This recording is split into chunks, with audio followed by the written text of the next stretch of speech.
Welcome back to the GM's Guide to Running Kingmaker. In this episode, I return to Chapter 2, Into the Wild. In Part 1 for Chapter 2, I went through Zones 1 through 4. In this video, I will cover the key encounter hexes in Zones 5 through 9. If you're enjoying this series, be sure to like the video, and if you want to follow along chapter by chapter, subscribe and check out the playlist. And leave me a comment telling me about your campaign. What chapter has your campaign reached? How long has your Kingmaker campaign been running in real time?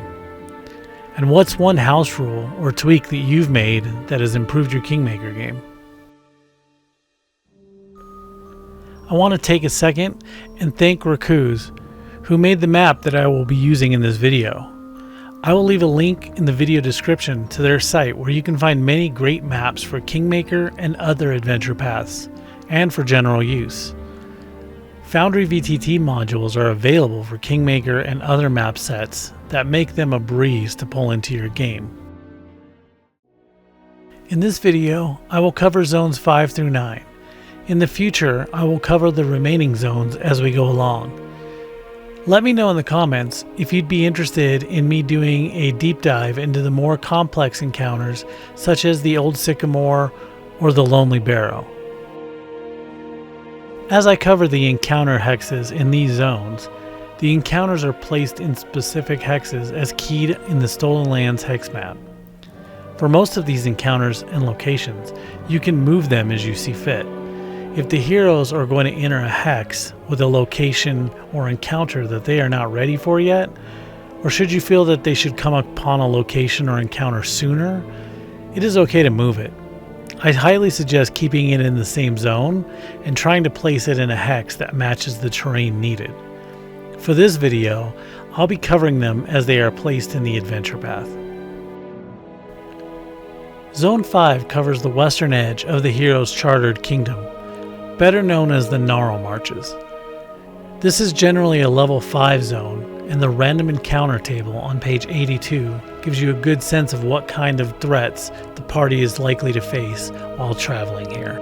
Although the heroes may brush up against this region earlier, the Narlmarches really come into focus in Chapter 4, Rivers Run Red. As the kingdom expands, the party begins receiving reports of growing trouble along its borders. Travelers and hunters are attacked, and outlying settlements are threatened. Rumors of trolls begin circulating with uncomfortable frequency. Eventually, the citizens demand answers and solutions. To deal with that threat, the heroes will need to venture west into the Narlmarches. Geographically, the zone is a long strip of land bordering the kingdom. The northern portion is mostly open grassland, and the southern half becomes dense old forest. Hex NM1 contains a small cairn hidden in an overgrown field of blackberries. A successful perception check reveals that the stones conceal a set of skeletal remains. The bones belong to a barbarian tiger lord warrior, still clad in tattered hide armor. The skull has been crushed inward, suggesting a violent death. Most of the warrior's possessions are long ago decayed, but one item remains, a ring of the tiger. Carved from green wood, the ring depicts tigers chasing one another through grasslands and forests. A successful society or heraldry lore recalled knowledge check identifies the ring as a symbol associated with the Tiger Lords.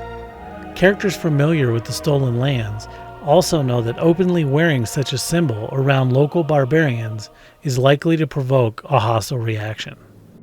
While this isn't explicitly called out in the adventure, it's a good opportunity to include the companions' backstories. If a Miri is in the party, I'd recommend reducing the DC of these checks or allowing her to provide the information automatically. Hex NM2 contains a partially overgrown statue of Erastil, standing roughly 15 feet tall. The statue radiates a quiet sense of peace. Any follower of Erastil who comes within 60 feet feels safe and calm, and the party will quickly notice that no wild animals approach the statue within that same distance. If a character devoted to Erastil takes the time to clear away the vines and offer prayers, they receive a minor boon. Whenever that character fails a survival check to subsist in the wild, the result is treated as a normal failure rather than a critical failure. From a kingdom building perspective, this location is also valuable. If the heroes eventually build a settlement here, the statue grants a free monument. Hex NM3 contains a sunken clearing dominated by a swamp-like pond. In the center lies what appears to be the body of a dead horse. Closer inspection reveals the corpse is a unicorn. Its horn is missing, however there are no obvious wounds otherwise. The creature's eyes are milky and sightless, suggesting it was blind before it died. A successful medicine or hunting lore recall knowledge check confirms that the horn was removed after death, not broken off in combat. Animals instinctively avoid this area, and if any character uses Speak with Animals, they can learn that local wildlife find the unicorn's body deeply unsettling, something that just feels wrong simply to be near. Further investigation with arcana, nature, or first world lore reveals old tales of powerful Fey who can mark their victims, leaving behind a lingering aura that repels natural life. If the heroes find a way to restore the unicorn to life, it will explain that it was killed by a powerful nymph, though it does not know the reason. If the party uses Talking Corpse, the answer is far less helpful. The unicorn's body offers only 3 words in response to questions about its death. Purest, corrupted beauty. Hex NM4 is a moderate 5 encounter in terrain that's beginning to sink into the swampland. The ground is damp, shallow creeks cut through the area, and dense canopy keeps the forest in a near constant shade. 2 cruel pixies have claimed this stretch of forest after befriending a pair of wargs. They treat the suffering of nearby settlers as a competition, escalating their pranks from irritating nuisances to generally horrific acts, all in the hope of drawing the attention of Narissa. If the pixies spot the heroes, they immediately cast invisibility, mount their wargs, and attack. The wargs engage directly while the pixies stay mobile, firing arrows and casting spells from the saddle. Hex NM5 contains the ruins of an old keep, long since abandoned and reclaimed by the forest. The keep encounter is fully detailed later in Part 8 of this chapter. From a kingdom building perspective, this location is valuable. If the heroes claim this hex and build a settlement here, the presence of the ruined keep reduces the cost of constructing a castle by half. Hex NM6 is a hidden moderate 5 encounter. The area is dominated by a massive deadfall of trees and brambles, left behind by a violent windstorm several seasons ago. Moss-covered logs and thorny growth form a natural maze, riddled with hollow spaces like shallow caves.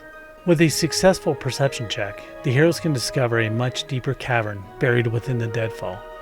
This cavern is the den of a notoriously ill-tempered elite hodag.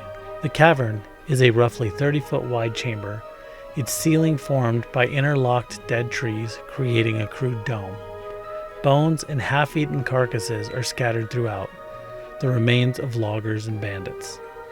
The hodag spends most of its time here, and attacks immediately when intruders enter.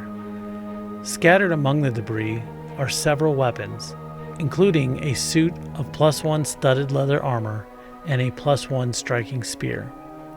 This spear is a quest item for the quest I Swear I'm Sober on page 513. Hex NM7 contains an ancient dwarven ruin that has been claimed by a dangerous clan of trolls. The site is well hidden and represents a major threat in the Narlmarches.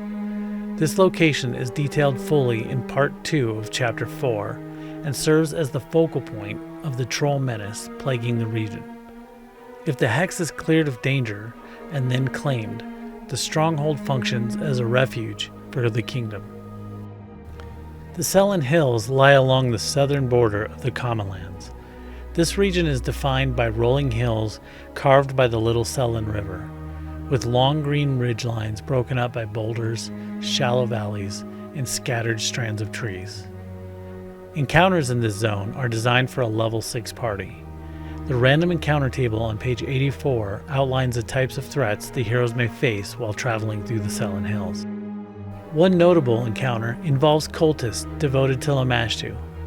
These cultists are loosely connected to the Cult of the Bloom. If encountered before Chapter 5, they are not yet fully initiated and understand little beyond disturbing visions that drew them to the region. They consist of a small group of ruffians led by an anti-paladin, serving as an early warning sign that darker forces are beginning to take root. Hex SH1 is a moderate 6 encounter tied to a kingdom bounty. Once the party reaches 6th level, wanted posters begin appearing in nearby settlements warning of a dragon stalking the Sellen Hills. These rumors point to an enormous flame drake that's been preying on travelers in the region. A consortium of concerned lumberjacks has put up a bounty of 400 gold for its death, a hook that naturally draws the heroes into the Sellen Hills. While not a true dragon, the drake is cunning and patient, preferring ambushes or stalking prey until it can isolate a straggler. Once the hex is explored, the lair is easy to identify. A nearby pool surrounded by burnt and rotting meat, scorched bones, and broken gnawed equipment. Scattered through the underbrush are the remains of the drake's most recent victim, an elf scout. Most of the gear is ruined, but the heroes can salvage a +1 chain shirt, a +1 composite longbow, and a blood-stained cloak of illusions. Hex SH2 is a low 6 encounter. The heroes encounter Munguk, a dull-witted hill giant who has been wandering the Sellen Hills in a foul mood after being rejected by the trolls of HArgulka's clan. He's been searching for blue wolfberries to make moonshine, hunting game, and looking for a mate. None of these efforts have gone well. Munguk is drunk, depressed, and distracted, taking a -2 circumstance penalty to perception. If the party approaches unnoticed, they find him squatting on a rock, trying to coax the last drops of moonshine from a broken jug. If the heroes offer him at least 3 gallons of alcohol, they gain a +2 circumstance bonus to diplomacy checks to make an impression. If made friendly, Munguk shares information about the Forgotten Keep in NM5, the Lizard Folk Village in KL3, and the Troll Lair in NM7. If made helpful, he also hands over a crude map pointing to HArgulka's stronghold. If combat breaks out, Munguk begins by throwing a rock and then charging with his great club.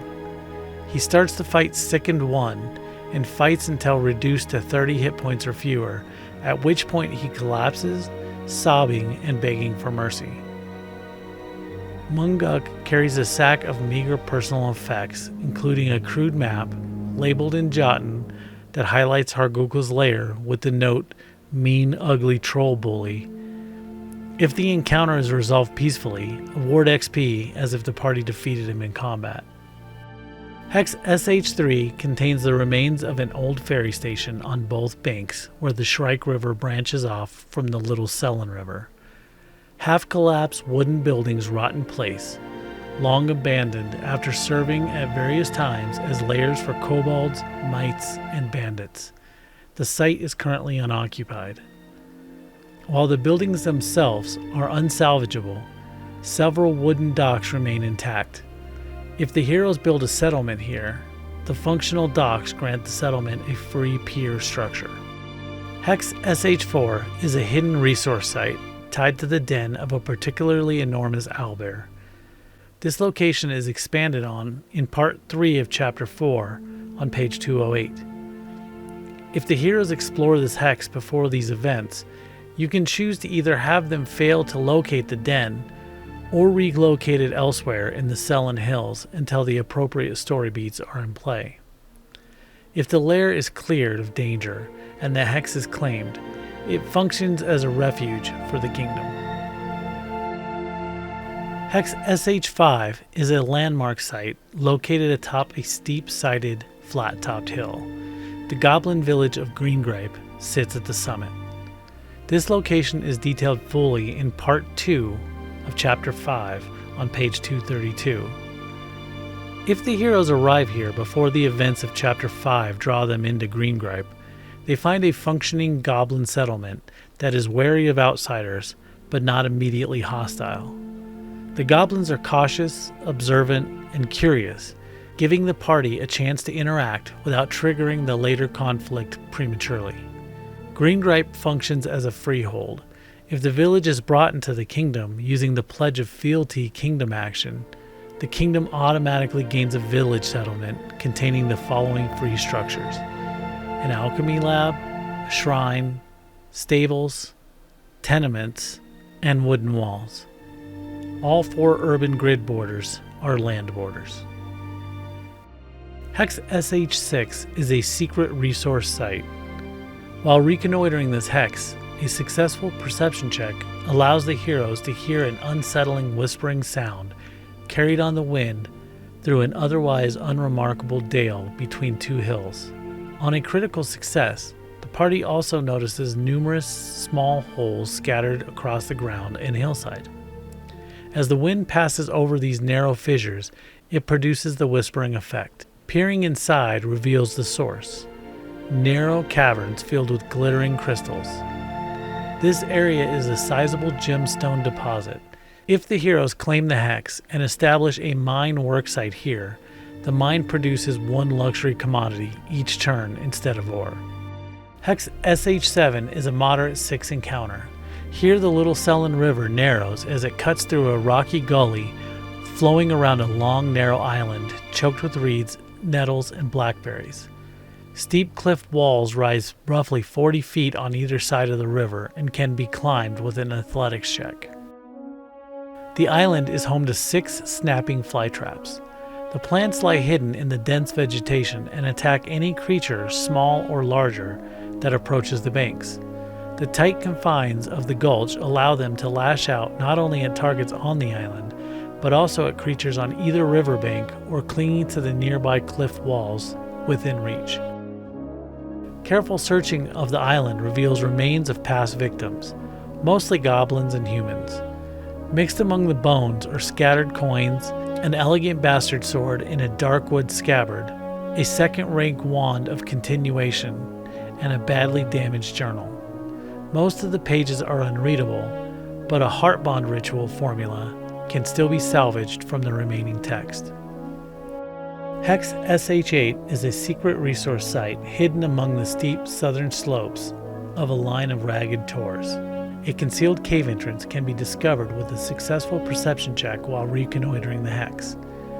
Once the season of bloom begins in Chapter 5, this cavern becomes the headquarters of the Cult of the Bloom, devoted to Lamashtu. Full details on this site are covered in Part 3 of Chapter 5 on page 238. Personally, I'm not a fan of tying major story progression to a single high DC roll. As written, the DC for this check is 30, making this a master level DC, which is unattainable to the characters at the level they will be for this part of the adventure.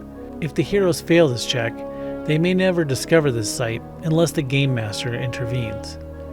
Consider providing alternate paths to this location, such as allowing the party to capture and interrogate cultists for clues, leaving signs of activity in the area, or simply lowering the DC for the search. If the heroes explore this hex before the events of Chapter 5, you can instead have them fail to locate this entrance entirely, or relocate the site to another hex in the Sellen Hills until the appropriate story beats are in play.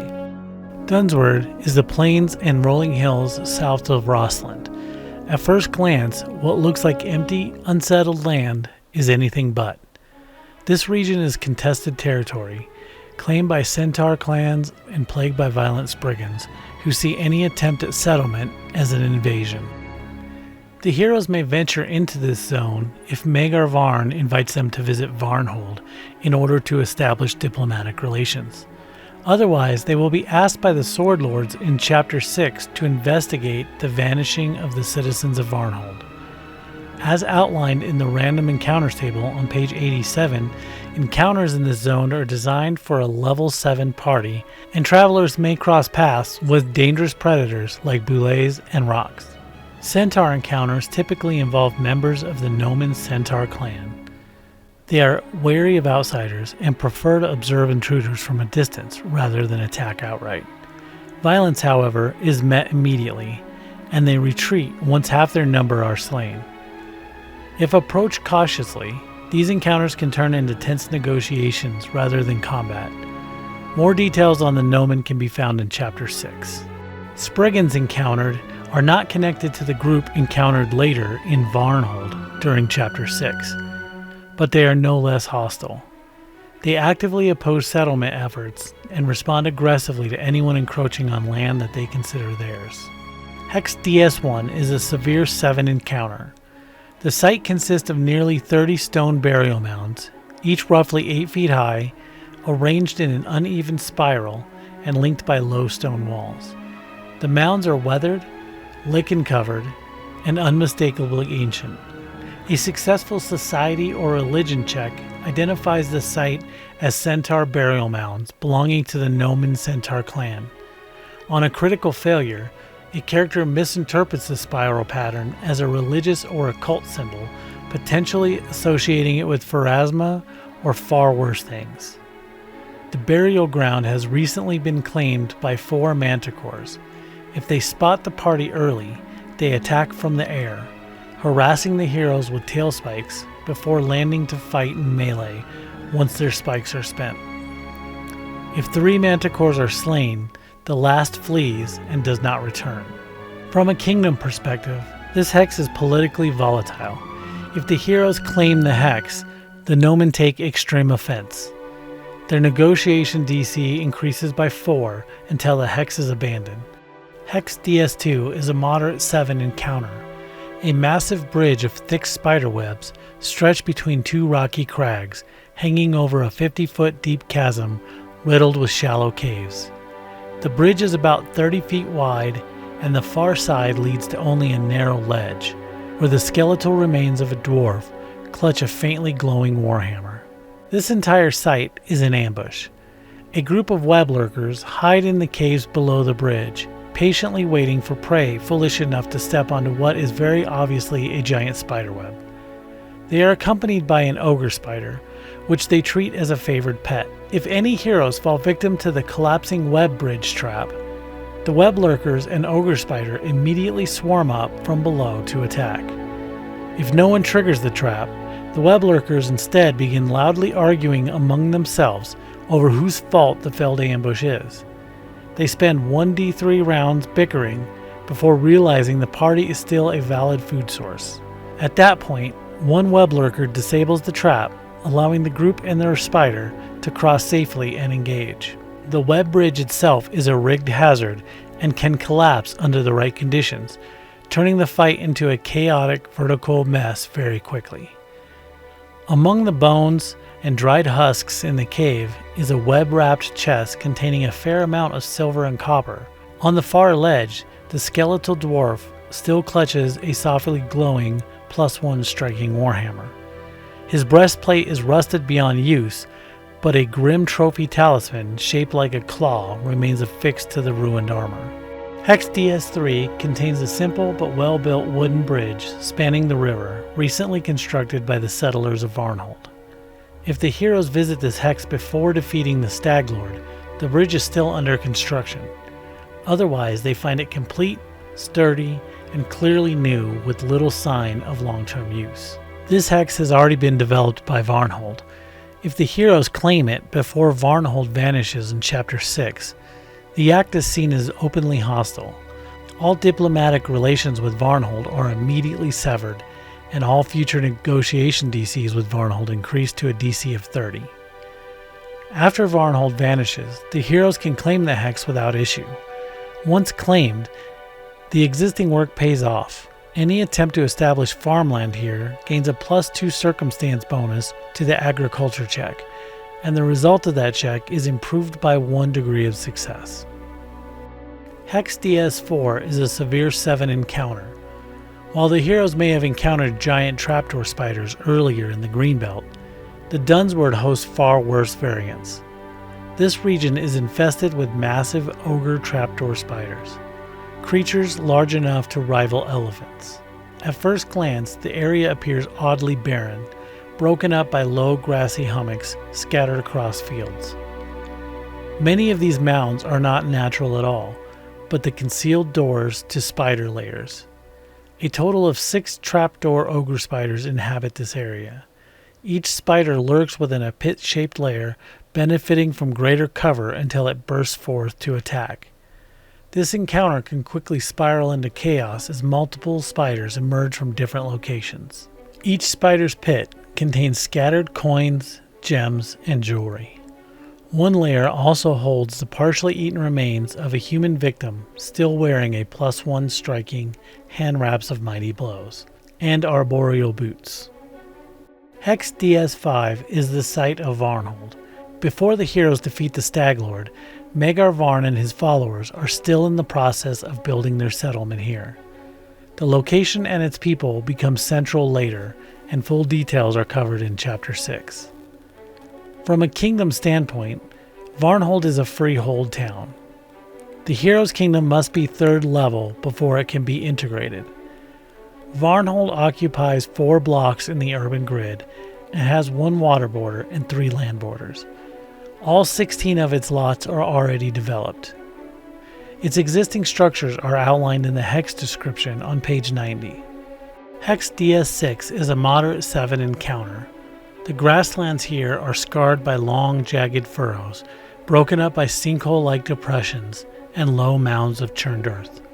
The damage looks old, repeated, and intentional. This region is the territory of a single, notoriously aggressive elite boule, known to the centaurs as Kankarata, a name that roughly translates to World Chewer or World Eater. Unlike most boules, Kankarata has remained in the same territory for decades, shaping the landscape through constant hunting and burrowing. Among the centaur clans, Kankarata has become something of a grim landmark. Young centaurs dare one another to race through the beast's network of tunnels and collapsed dens, treating survival as a test of courage and a way to settle disputes.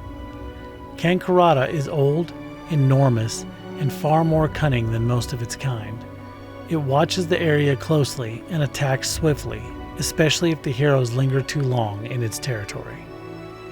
The Nomen Heights are a rugged stretch of hills that once lay on the fringe of an ancient Cyclops empire.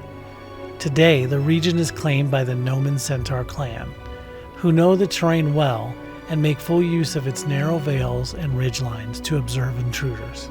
Encounters in this zone are designed for a level 8 party and largely mirror dangers found in Dunsward, but at a higher intensity. The encounters table on page 90 will outline the types of encounters expected here, including cyclops, chimeras, wyverns, and other large predators. Encounters with the Nomen Centaur in this zone function the same way they do in the previous zone.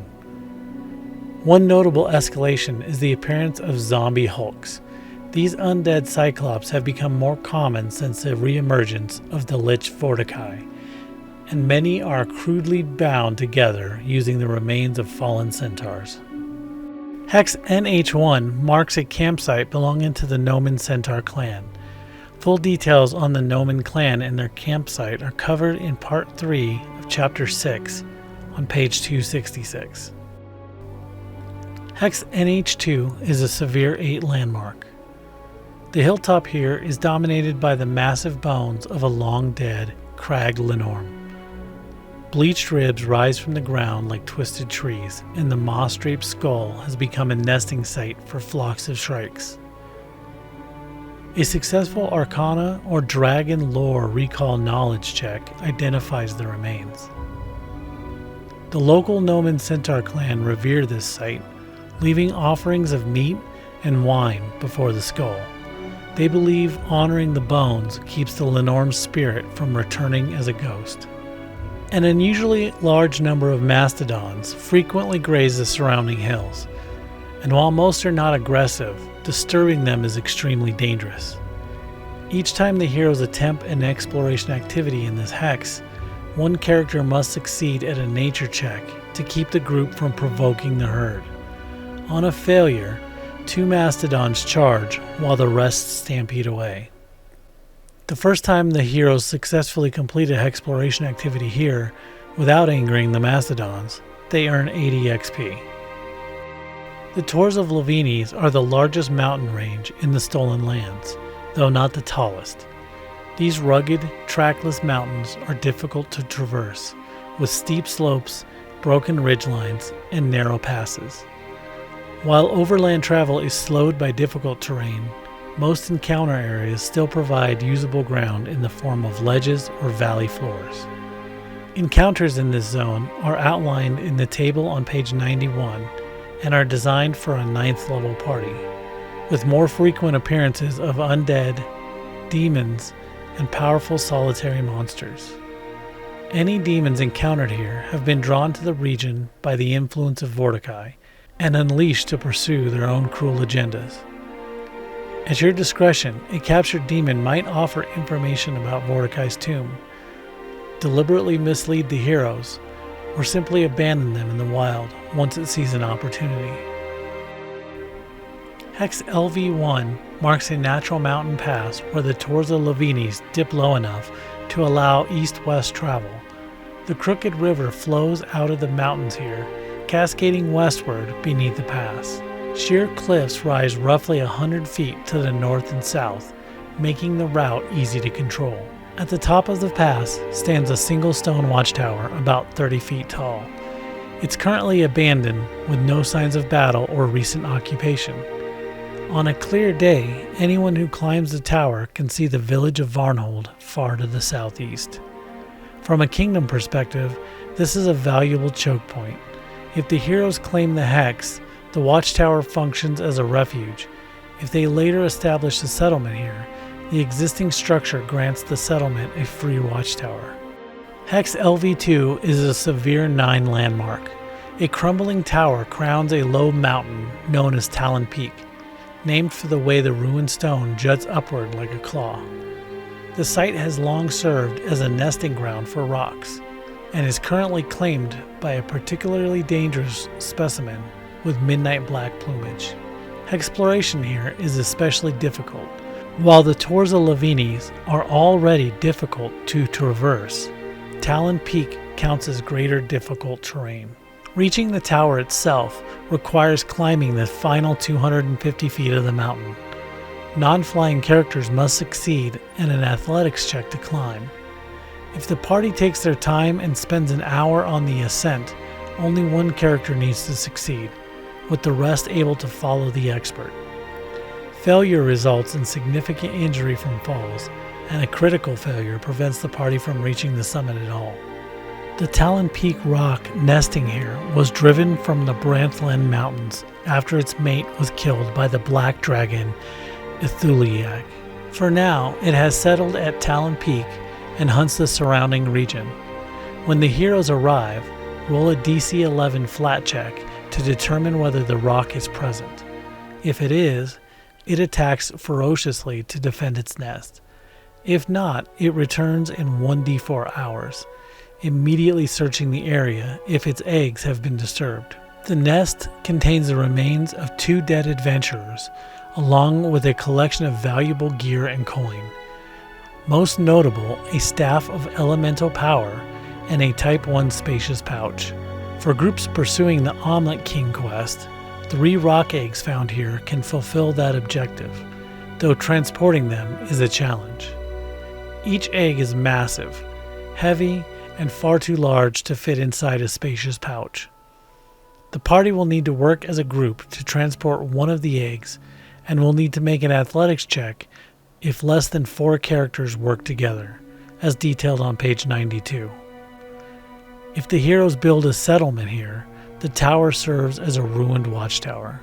Hex LV3 is a hidden resource site and the former lair of the Culcheck Spriggans, the same group that later invades Varnhold in Chapter 6. By the time most parties reach this area, the Spriggans have already abandoned the cave. The entrance is well concealed behind a rock and brush and requires a perception check to locate while reconnoitering the hex. Inside is a 15-room cave complex that has been completely stripped. Anything of value was taken, and what remained was deliberately destroyed. If the heroes arrive here earlier in the campaign, the book suggests using the Spriggans detailed in Chapter 6 and treating the cave as an active lair. Even after the Culcheck Spriggans move on, this is a sizable and defensible cave system, making it unlikely to remain empty for long. I would suggest to consider having a smaller group of Spriggans return, or letting an entirely different faction move in and claim the abandoned space. This keeps the location relevant without disrupting the timeline of Chapter 6. If the heroes claim this hex after the cave has been cleared or abandoned, the cave functions as a refuge. Hex LV4 is a moderate 9 encounter. At the western end of a narrow valley stands a smooth, gray stone monolith known to the local centaurs as the Ghost Stone.